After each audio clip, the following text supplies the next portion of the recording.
all right, the Mugello Grand Prix, to me, was a very interesting race. It was a lot of fun. And what blew me away is the first 9 laps were run under caution and red flag. All of them. Yeah. Wow. Let me tell you what. That was such a like. Okay, so what was crazy was when they started, I did not notice that Verstappen had dropped back and he had that loss of power issue right away. I didn't realize that. How was do you not him. notice that? It was just so crazy because you could just see him just fall. I mean, you look at it from the overhead view. Well, I wasn't paying attention to him at first because what I would pay attention to was who was it? Carlos Sainz, I think it was. Well, I was more focused on Bottas taking the lead from Hamilton right from the start. Yeah, I was just focused on the first 2 or 3 cars, and I did not realize to look and see where Verstappen had gone. So when the accident occurred coming through the second turn, and you see all these cars going off track, and then they said, "Oh, it's Max Verstappen," and I went, "Where the heck did he even go to begin with? Like, what did I miss? Man. What happened to him? him?" Yeah, he dropped right back to the loss of power, and he was mad about that. Yeah. But then that wreck happened, and then on the restart, which Bottas had the right to go whenever he wanted to. Well, actually, I'm going to stop you there because he does have the right to go, but they didn't throw the green until he got to the line anyways. Yeah, so who cares? So you can't blame. And oh my gosh, that was just a crazy power up. Wow, yeah, crazy is an understatement, I think. And I thought from just that we were going to see an awesome race. Then I was wrong. Yeah. Then Hamilton took the lead on the restart after the red flag. They red flagged the race after that accident on the front stretch, and then Hamilton took the lead. And I tell you what, I came up here to work on the computer. Finally got it working, came back down, and I feel like I didn't miss a thing. Yeah, you didn't miss too much. Hamilton and Bottas were up front, and Ricciardo looked like he was going to try and make a run. That would have been cool, seeing Ricciardo on the podium. I really wanted him to get the podium because then Cyril would have had to get a tattoo of Daniel Ricciardo's choosing. Did you hear about that? I heard about that bet, but I wasn't going to really put any stock into it. I was hoping that would happen. But, I mean, it was, other than Hamilton, let's just say this, other than Mercedes dominating, it was just, if you would just put them out of the picture, I thought it was a pretty good race. I mean, yeah, it was crazy. Just that whole accident on the restart, and then Romain Grosjean was, wow, he had something to say about it for sure, even though he didn't get caught up in the accident. He was pretty heated about that. Yeah, he very heated about it, and man, what unfortunate for Lance Stroll that I don't know if it was a tire issue or what happened, but on the onboard camera, something broke, and I mean the car just snapped around immediately, and then there he goes all the way off the track and into the wall over there. That's a crazy ride to think about, going that fast, and then something breaking right away. Kind of like what Leclerc went through last weekend at Monza. Man, but it's crazy. Whoa.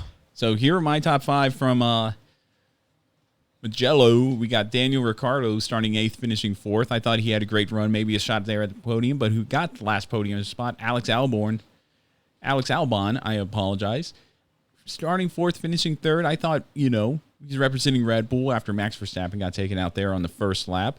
Lando Norris starting 11th and gaining 5 position to the 6th spot. Daniel Kvyat starting 12th, finishing 7th. Good point stay for him. And Kimi Räikkönen coming all the way back from 13th and finishing 9th. I thought it was a great run for him.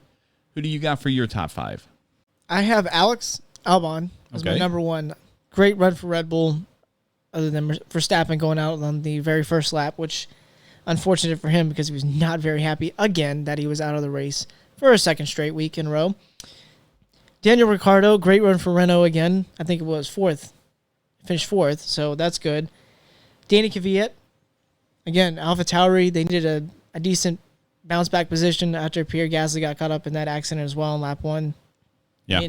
And they did you hear the commentators talk about how, I think it was when they said the last Frenchman who won, the next week they got a DNF, I think it was, and on the first lap, I think it was too. Yeah. And they said, wow, it's crazy how history repeats itself.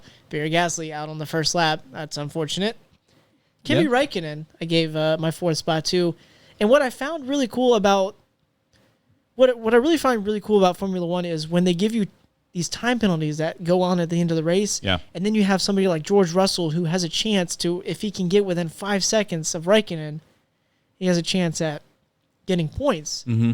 And that's what I think that's what makes it great, between battling with cars, but then you also have to battle the time.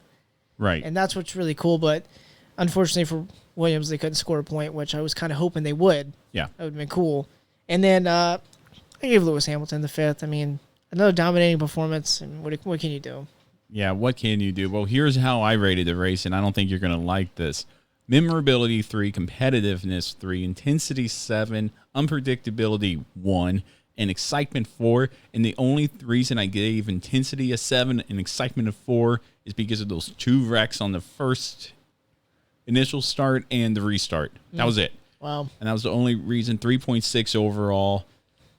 And like I said, I came up and worked on the computer. Yeah. Because I was been wrapping my head around that all weekend, all these past 3 weeks, and now we finally got it working.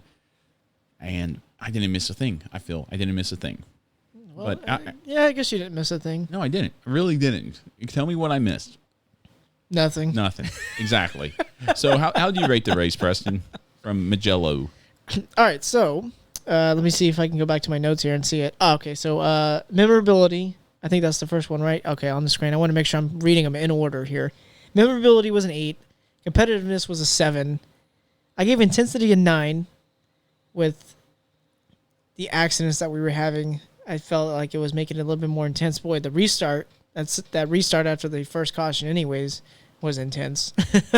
As Yeah, it was. some drivers found out, Carlos Sainz.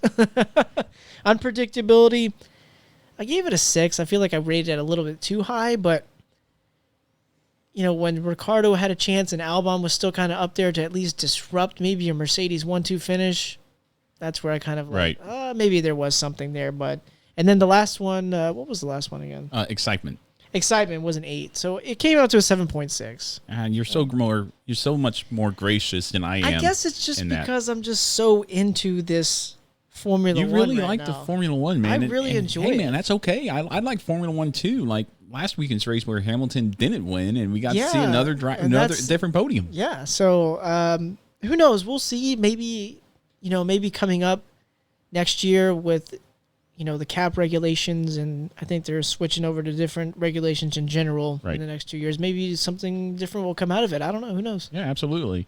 Well, that's awesome. We have no Formula 1 race. They have the week off. Yep. So we're going to go ahead and head into NASCAR.